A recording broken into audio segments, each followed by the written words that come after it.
Welcome back to Middle Fingers Up. I'm your host, Kieran McKay, and today I'm joined by someone who has brought her artistic presence into our community in such a beautiful way. Palak, the founder of Palak Studio Inc., is not just an artist. She's a community builder. She's a visionary. She is an immigrant who saw an opportunity to create something meaningful through art. And with her studio, Palak has built a space where creativity connects people of all ages, cultures, and backgrounds. Her journey is one of passion, resilience, and the belief that art can bring people together. And that's exactly what she's doing with her studio. In honor of women around the world, we are so excited to learn about Palak's story, the challenges that she's faced, and her hopes for the future of women in art, business, and beyond. So let's put our big fat middle fingers up to the barriers that women, have to be held back by. And let's celebrate the power of creativity, resilience, and community with Palak. So welcome to the podcast. Let's get into it. Hey, Palak, how are you today? Kieran, I'm doing wonderful. How are you doing? You know what? I'm doing really good too. It's a good day. I woke up feeling with lots of energy today. It's been a while. I've been sick for a while. So I'm really excited today. I was like, oh, I think I might be feeling a little bit like myself again. And that's always nice to feel like ourselves. That's amazing. So, as we said in the intro, you are a woman of art. So, before we talk about your passion for art, let's get a little bit into who little Palak was. So, I'd love to learn about, what growing up was like for you, and maybe we'll start there. Let's just start there. What was growing up like, and what was Palak like before she came to Canada? Beautiful question to start with there. I have grew up in a joint family back in India. There's a city named Ahmedabad in Gujarat. That's where I've spent all my growing years at. Grew up in a joint family of like 15 people. Had all my cousins around, and yeah, it was just a wonderful time, I would say, growing up. I used to do again lots of arts and craft activities in my schools. We had this art instructor who used to come at our places to teach a bit of art every month, and then that's how pretty much I would sum up my childhood. And then eventually I moved to another city to take my interior designing bachelor's, and then that's where I spent another 4 years taking my bachelor's degree. After that, in around 6 months, I took up my post graduation, and then I moved here back in 2017. Wow. So, what brought you here to Canada? Um, Initially, I wanted to do my master's in like a creative field and then see what my options were like. In India, I did realize at a point that the degree which I had, which was interior designing, it did have a few limitations in terms of, where I actually could take my career to.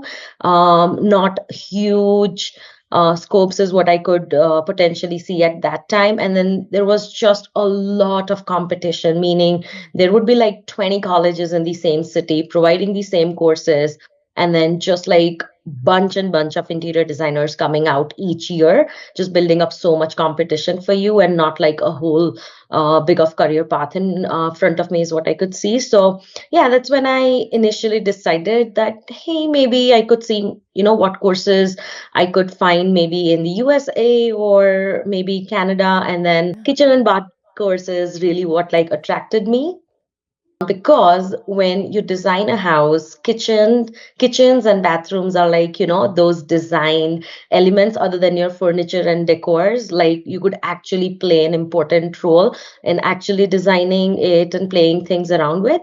So yeah, that's where I took the course. 6 months, the whole visa things and IELTS and everything happened.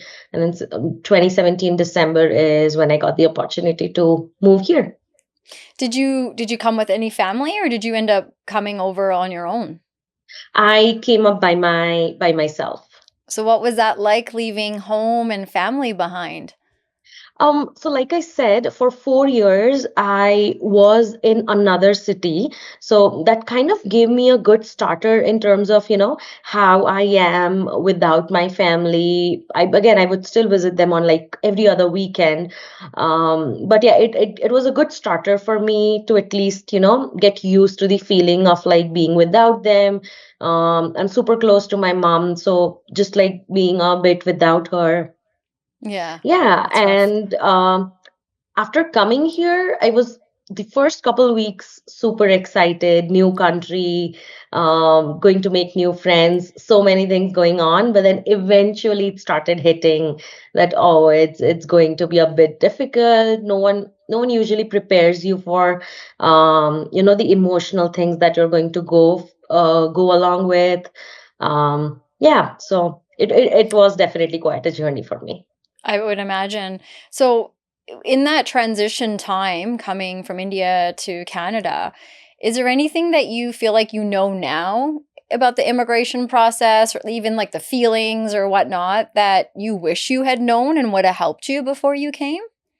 I definitely think like having to join a community of like women or even like the Indian society, if I would have connected with them at an earlier stage, I would have been at a much better place in terms of such tiny things.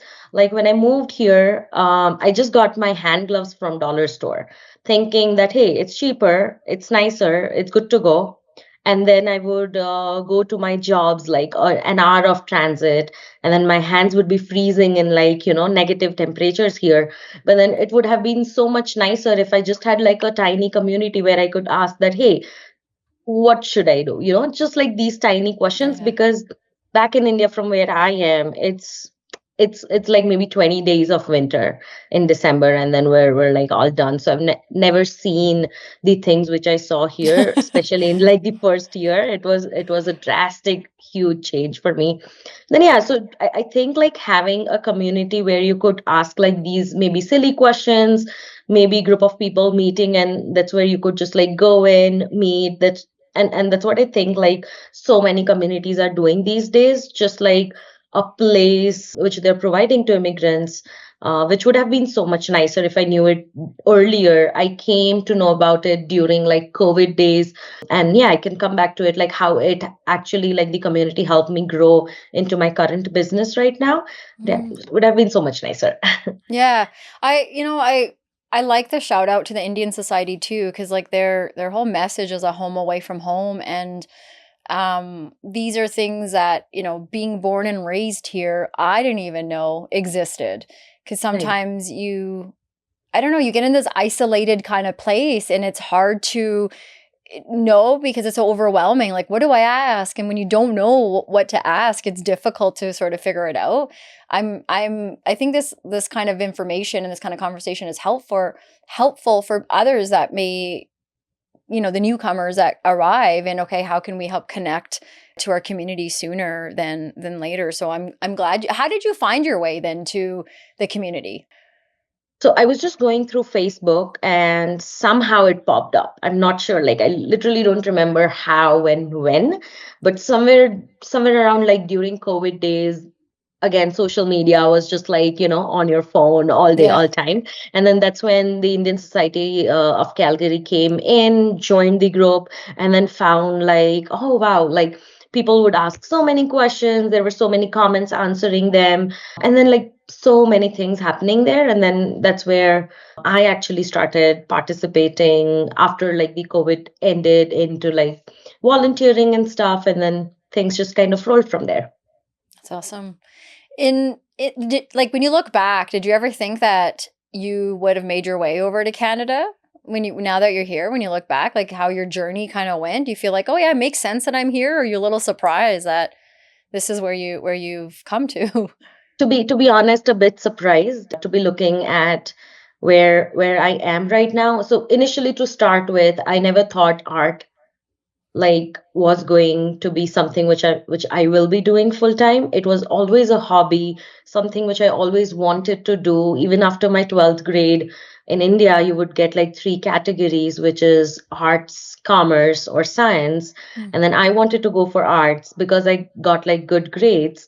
In my 10th, my dad was like, you should just take up science and then, take your way up from there because it just had like better opportunities, which is engineering, doctors, stuff like that, which was just like so forefront, Yeah. during those days.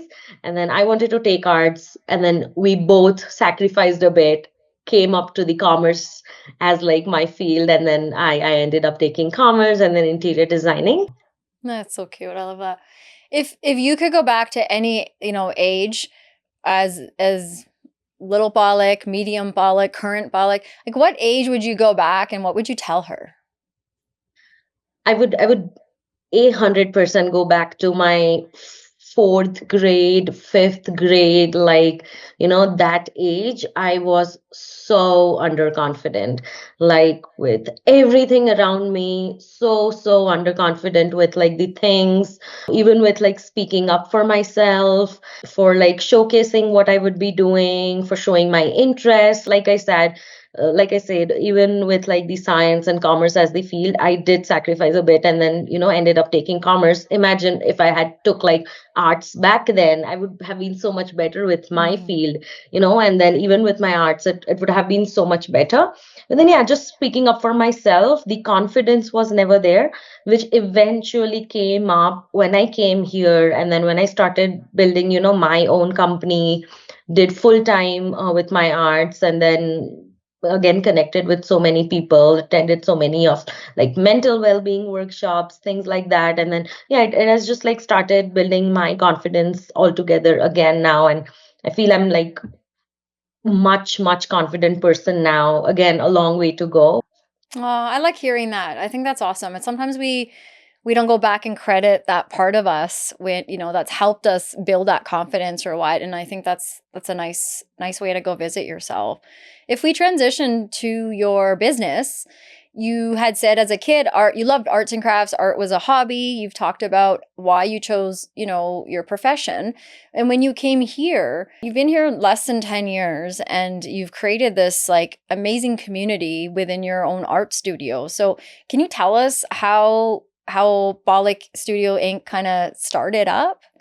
Yeah, absolutely. I would love to. That's kind of my favorite part of my life. Uh, so like I said, art was always a hobby. And then when I came down to Canada, I came here with all my sketchbooks and, paints and stuff like that.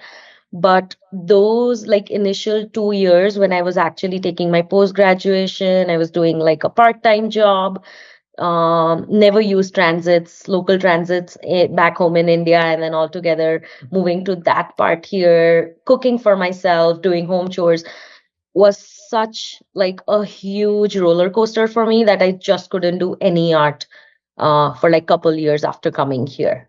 And then fast forward, I got into like a job with IKEA in their kitchen department section. So I started working again art. I would do art maybe every 5 months, every 6 months, something like that, but not really something which I would love doing, which is every week or probably every other day. And then COVID hit. Mm. So COVID was such a huge, life turner for me because IKEA was shut for a few months, and then we all got a temporary layoff, mentioning that whenever they restart again, we'll be back to work. So I had all the time for myself. I had, like I said, I had all my art supplies at home, and that's when I actually started doing like arts daily. I would do my art, just put it up on my Instagram, Facebook, show it to my family, friends, everyone, and then again I would make another piece. I took this really cute like a local alcohol ink class, again got so inspired from it. So things kind of started rolling towards the category of art during COVID. And Mm. then because I would start like putting up my artworks everywhere, and like I said, I got in touch with Indian Society of Calgary at that specific time. I also posted my artworks on their page, and I got such a positive response from everyone.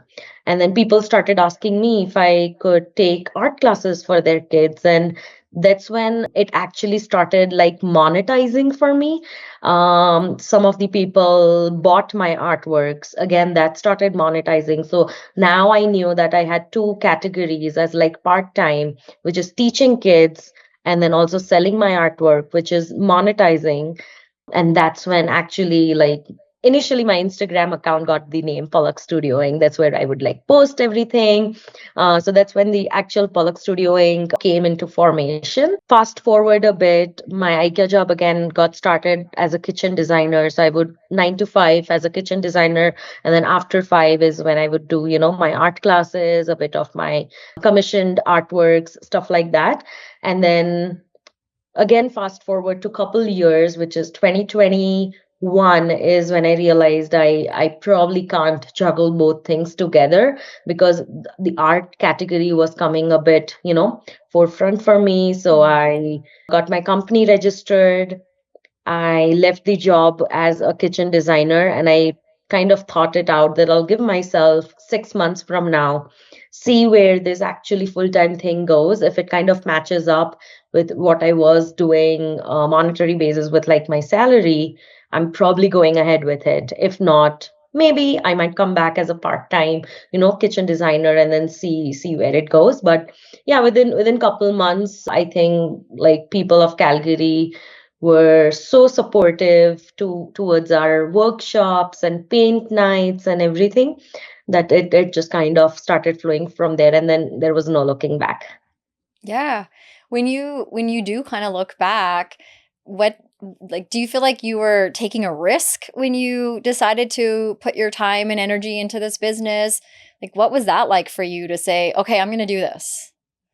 It was definitely nerve-wracking, because when I mentioned it to my parents that, okay, I'm gonna leave this job and probably give art a full time, they're like, you've worked all your life to be, to land at your dream job. It was a dream job. I loved doing it. The company was so nice. I used to meet like wonderful people, design their kitchens, had a free hand in like, doing so many things. But then, yeah, I did get a few like, you should think on it. You should definitely see. But again, my husband here plays such an important role. He was like, you know what? I'm here for you. You should just go for it. See where it goes. Give yourself 6 months. And then he was basically my backup, which, kind of kept my mind worry free. That, hey, Mhm. I don't need to worry about my finances. And then, yeah, it just went from there then.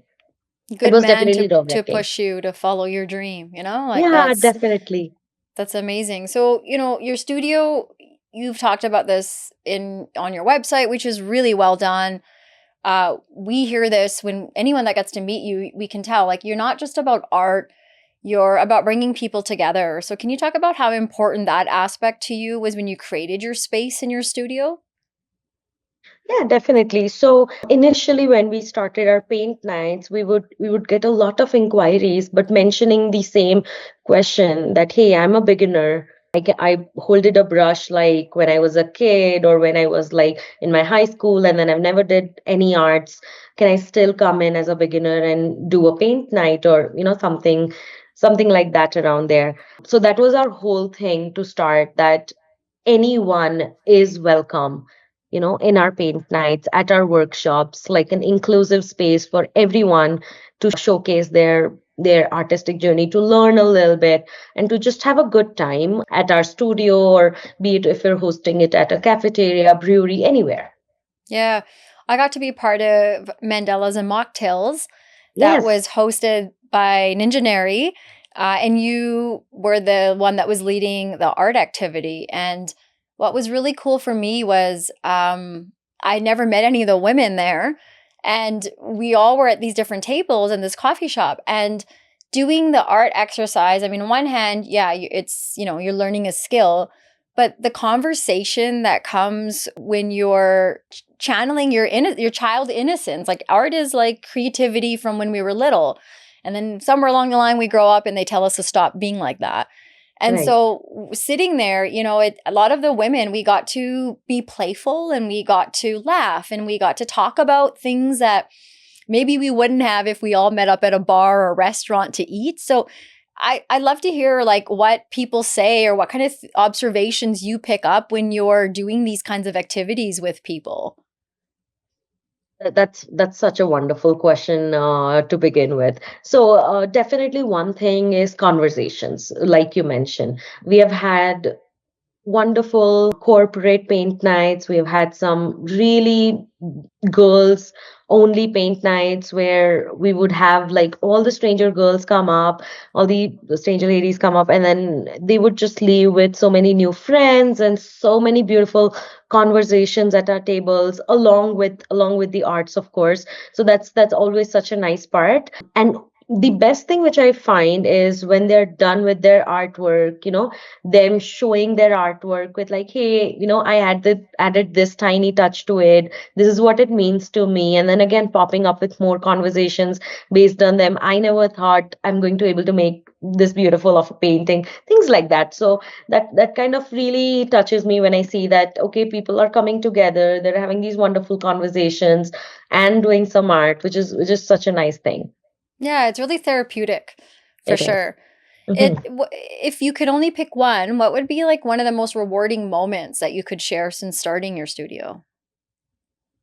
I think opening an actual art studio was one of the most rewarding things. It has just been 1.5 years.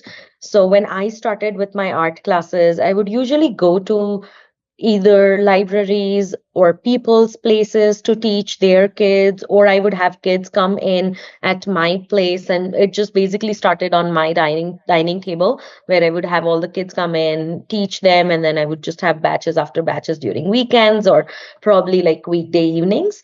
And then there came a time that I realized, okay, if I need to get this a level up, I probably need a space which I could dedicate it only to arts and nothing else. And that's when the whole idea of having my own art studio came up. Again, a super wild thought for me because I never thought I'll be an artist. I'll have my own art studio. Growing up, that was never in my mind. So it was kind of a task to even convince myself that okay, this is what I need to do next if I want to grow. And then eventually rented a space. Took us 6 months to kind of get the whole permits, to set up the place, fire permits, things like that. Once it was all done, I definitely think that was the day which I think it was such a big achievement for Yeah. me from where I came in. I never thought Canada is going to give me so much in just like 6, 7 years, that I would have my own art studio. I would have like a whole community of people who would join me for so many activities and art classes and stuff.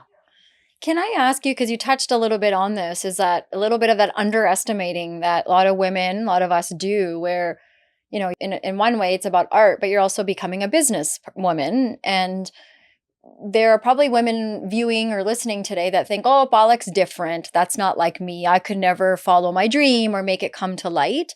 Can you share a little bit of those deep, dark thoughts that maybe, other women can hear that you might have also gone through when you were pushing yourself to build this business?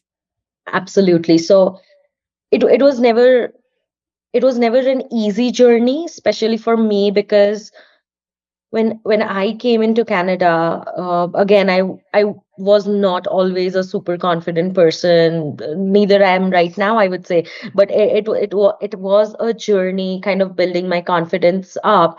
So reaching out to different cafeterias or even like places to ask them that, hey, could I just like host a paint night here, and then we could have people taking drinks and food and everything from your place. So even this was a huge task for me, even like calling up people, local businesses in Calgary. At a time, there was a time that when my art class registrations kind of started dropping, just because there are certain times when it starts dropping, which is like, let's say December's, when people are going either out for vacations, they want to have some family time, stuff like that. So one of the December's registrations kind of dropped, and then again I was fighting with myself, should I just like stop this altogether? I don't think this is worth it. I didn't have my studio back then. I was doing it from my home. And then again, I talked to my husband that, hey, you know what, I think I'm just gonna, shut my art classes off. I don't think this is really working out. It's just taking so much of my energy. And then yeah, so he was like, oh, you can if you want to do that, but you've started this with so many efforts, and I think they're all going to come back, eventually, and then things are just going to work out for you. I think I just wanted that little push to, have myself going forward those circumstances, and it has been never better of what we're doing right now.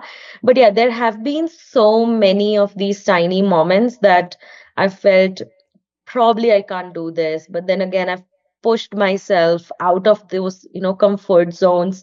I've pushed myself out of my comfort zone so many times to just like talk to people, visit places, go to these. I was never like an extrovert person to go at bigger events and just like talk to people, stuff like that. So I think being a woman, so many times you're like, oh, I possibly can't do this. This is not me. This is not my personality. And this is not something I could build. But I think just like taking one step at a time, Mm.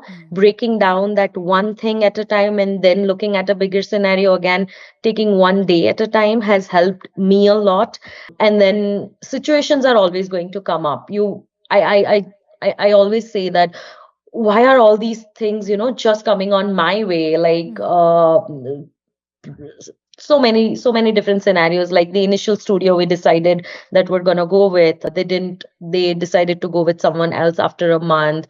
Having another studio took us entirely 6 months to kind of, get all the permits, and 6 months is a long time for a business to be off in a category of like art classes where kids do want a consistency in like coming to our art studio. But then after 6 months, people again started coming back. So yeah, I've had so many ups and downs, but I think fighting with each situation as you go is your way to go. And if I can do it, I think everyone can do it. Trust me, I was like a super, super underconfident person growing up. You know what I love that you're sharing is that, sometimes we look, even looking at you for an example, if we go to your studio and all that, many of us might think it was so easy and success has just always been there for you. And I think sometimes when we take the time to get to know each other and we ask those like risky questions of like, yo, did you like, were you scared? Were you nervous?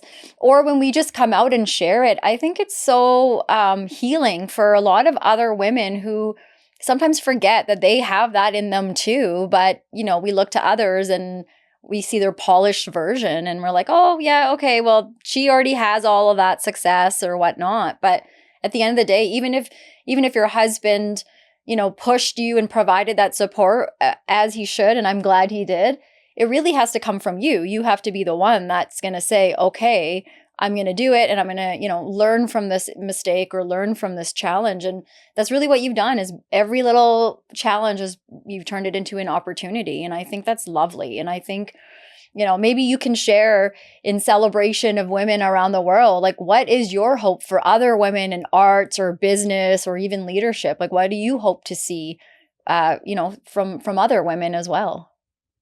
One thing definitely of what I see in all my, all the cousins around me, all the friends around me, is that they have the talent in them. They have the capabilities of from what I see in them. It's just going out, taking that step, and then, actually taking action on what they're speaking, what they're saying, and what they want to do. Mm. I see so many women around me, like let's say just one of my cousins who wants to have a nail art business, wants to do nails, but has been talking about it since like 3 4 months from now. But that action, like taking that first step, putting it up somewhere, grabbing that first client, is so important to start. So just like take that start, even if you're even if you're going to fail, that's okay. I've failed in so many of my workshops. Like, I know now that okay, my art classes are going good, my certain workshops are going good, but to know that okay, these workshops are going good, I had to fail in other 10 workshops Mhm. to know that okay, this is going to work for me. So trying out and taking that first step, I think, is so important to know what actually is going to work for you. That's very well said. I appreciate you sharing that. Because, Yeah. like, that's the thing is sometimes we're afraid to even start because we're so afraid of failure. And that fear, though, if we can translate it to being brave, it can kind of push us to, take that leap or whatnot and not having the expectation. Like, sometimes I don't know if this is the right thing, but I'm someone that can get caught up in, poor feedback because of my own confidence and stuff like that. And so sometimes I have to be like, you know what? Good feedback, poor feedback, it's the same. It doesn't matter. Someone today's going to say you're great. Someone tomorrow's going to say you're not great. The feedback that we have to really commit to is like, what are we saying to ourselves? We're in our head all day, every day, and the only one up in here. So how can we, nourish what we're saying up there and grow it in a way that will challenge us to give. And that's what you're doing is even though this is your business, you're actually giving a lot more to us in the community than maybe even to yourself because you've created a safe place for people of all ages and cultures and what to get together and do something that often is really not appreciated. Art isn't always seen as something that is important or necessary, but any community that has art in it is a community that's thriving. Yeah, definitely. I mean, just to add up on what you said as well, my mother, my grandmother, everyone were artists. So I again, I never saw it as they were artists growing up because my grandma, she would knit and she would make sweaters and so many cool things. Then I would just see it as okay, she knits. And then my mom, she would do so many of these tiny artworks at home to put it up on like walls and stuff. She recently got into punch needling. So she would make Oh. these really cool cushions and she would send it over here as well. I have it in my living room right now as well. But yeah, like for them as well. And since ages, we have been seeing art which is like has been so much penetrated within women, not so much in men, I would say nowadays, but then in past, yes, in men as well. Like my grandpa, he used to make these huge, how do I say this, khatiyas, where you would need these beautiful patterns to be made, basically a traditional Mm. bed in a village, and he used to make them with like such amazing beautiful designs. And I think art has always been such an important part of all of our lives. But then as you again you grow up, and then as you come down to more of a city life, a busy life, you kind of leave certain things apart from you, and then you haven't really got time for it. But I think with like connected with so many traditions and culture, art has been such an important part of all our lives. Hmm. Yeah, I would agree. That's so well said. If we were to give advice, if you were to give advice to other women, maybe even like immigrant women who second guess themselves and don't really feel like there's a space for them here, but also want to follow their passion, like what would you say to them if they're feeling unsure and where to start? I think, first of all, having confidence in yourself, having that confidence that, okay, I can do it. I know accent can be a huge thing for immigrants because when I moved here, the first thing which I came across was my Indian English accent, where so many white people or just like people around me, Canadians, would think, oh, what's that word that you just spoke? And it would be the same word, but just because of accents, you would feel that, oh, I probably don't belong here. I probably don't say things correctly. I probably am not someone who can take care of like hosting certain things or whatever. So I think accents are okay to start with. you're okay. If they don't understand, you can just repeat yourself, which is absolutely okay. When I started my paint nights, that was a big thing for me, which eventually again I worked on it, got few things corrected in myself. But yeah, I think it's absolutely okay to begin with, to have confidence in yourself that you can do it, and then at least give it a try. Again, coming back to the same thing, most immigrants won't give it a try, thinking that this is a new country for me. I don't have enough connections here to start anything at. I don't have my friends or families here so that they would multiply my clientele. Again, I'm a good example for you guys. You don't need it. I didn't have anyone here. Everything what came down to me was like super organic, just putting your best work out there. People are going to recognize it and come down to you, to whatever services or whatever business that you are providing.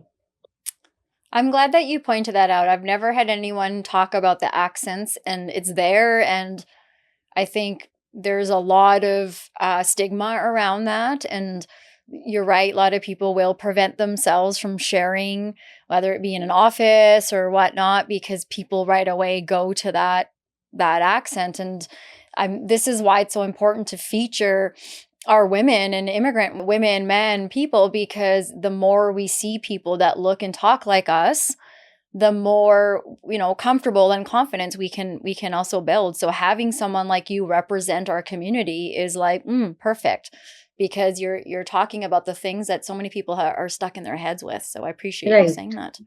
So let's talk about your studio. Like, what's next for you? What are some cool projects or dreams or hopes that you wish will come to life? I'm learning lots of arts these days. I'm basically upgrading myself as an artist, because whatever I learned, I am a self-learned artist. So I've learned it from like YouTube and so many basically local art classes. I've never had a certain teacher or a certain college, university teaching me that okay, this is how like things work with certain paintings or certain art form, things like that.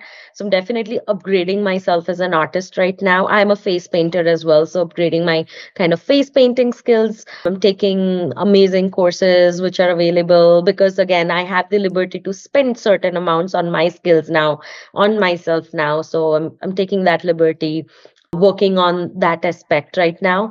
Talking about studio, we definitely want to be a bigger space in terms of providing more workshops, more art categories to people who want to learn. Like, let's say if someone comes in, they wants to learn certain specific art.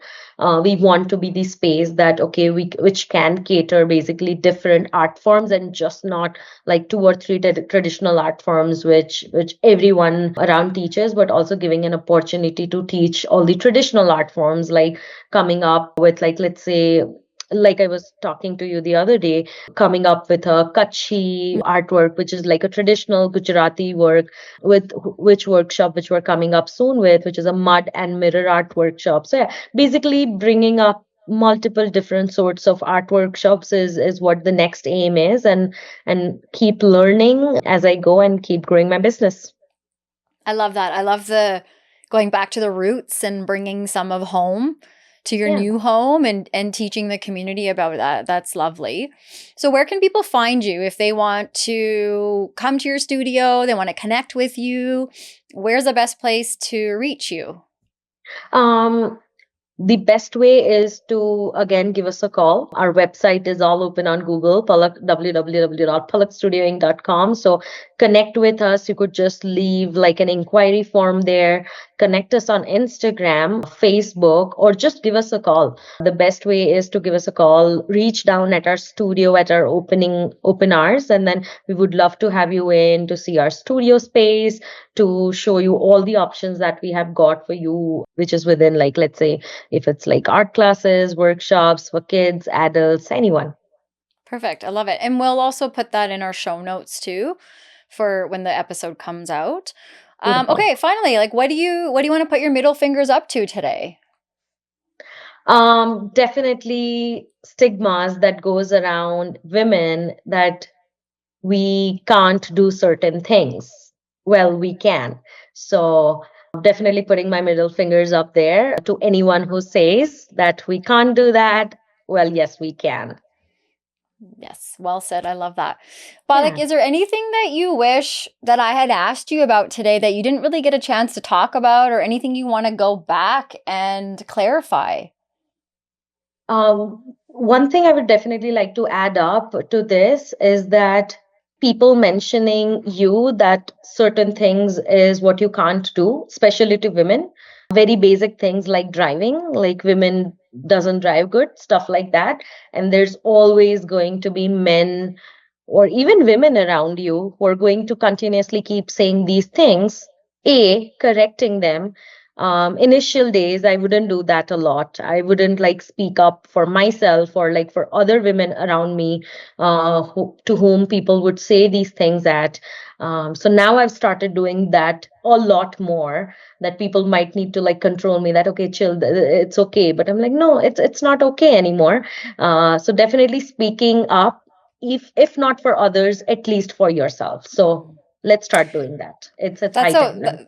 that's a wonderful thing, and I think my mom is gonna call me literally after my parents listen to every episode, and I know she will call me after this one because I was saying this to you earlier. Like she immigrated 45 years ago, and the opportunities and her dreams and things that she didn't really get to pursue because at that time, being a new immigrant was maybe a bit different than today's time. And she will feel so honored, like so many of our mothers and elders who just have not had the space to correct, to speak up, to say, actually, my accent is fine, thank you very much. And to have women like you that bring that strength when you come over here is really what we've been missing. And even for women like me who are first generation Canadians born and raised here, even I am fearful sometimes to say or speak or correct. And so this community that we're building and the strength that's coming together is so empowering because we can't do it by ourselves. We need each other to be able to show up.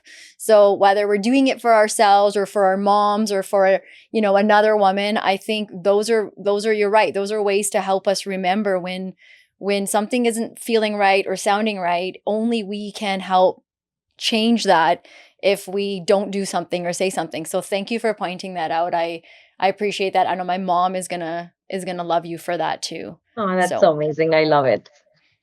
lastly, if there was only one thing that our listeners, viewers left here with today, what do you hope that one thing is? I would definitely say to have arts in your life, even when you grow up, even when you're adult, in any form, be it dance or craft or even cooking, any form, have that one art form close to you that you do and that you like enjoying is like kind of a meditation for you. I think that is going to get your mental health at such a better level because I personally have gone through so many difficult times once I immigrated here, and then once I came back to art, it has helped me so much mentally. So I think having art in your life at good times, at bad times, and those like few hours where you're not thinking about anything else is so important. Yeah, that's really well said. I like that. I wonder if there's like something we could arrange for our elders, like a night for the women that can, our moms and our grandmas that can come to your studio and do some of that work with you because I think there's so much of that in them that's so therapeutic and can could help. Right. We should talk about that Yes, definitely. I maybe at love some that point. idea. Yeah. So I just want to thank you. I want to thank you for your time today. I want to thank you for this conversation. I've enjoyed working with you outside of here and really wanted you to come on, and you were right away. You said yes. And I knew you had a little bit of hesitation in your voice, and it's probably what you talked about that, ooh, I don't know if I have it, but 5 seconds after that, you were like, you just talked yourself into it. You were like, no, I'm going to do it. Yep, I'm going to do this. So, and I love that because if you're not doing it for yourself, you're doing for other women that need to hear the message from you, someone that's come and doing exactly what a lot of women think isn't possible. Thank you. Thank you so much for having me. And it has been Yeah. such a wonderful 1 hour of talking with you here. I love it. And to everyone else that's part of this conversation. We always say these are door openers. We're only just starting to have conversations like this. So add to them, reach out, tell us what you want to share, what helped you with this conversation. We're always collecting our own research, our own data through these conversations to see what's going to help build our community. And that's all we want to do. So please reach out. Let us know if you want to be part of future conversations like this. We'll also, like I said, put in our show notes where you can reach out to Palak, go check out her studio, do a girls' night, do a couples' night, do something to get out and channel your inner child that's like dying to get out and be creative. So thank you again, Palak. We are so happy that you're able to spend time with us today. You're very welcome. Thank you so much.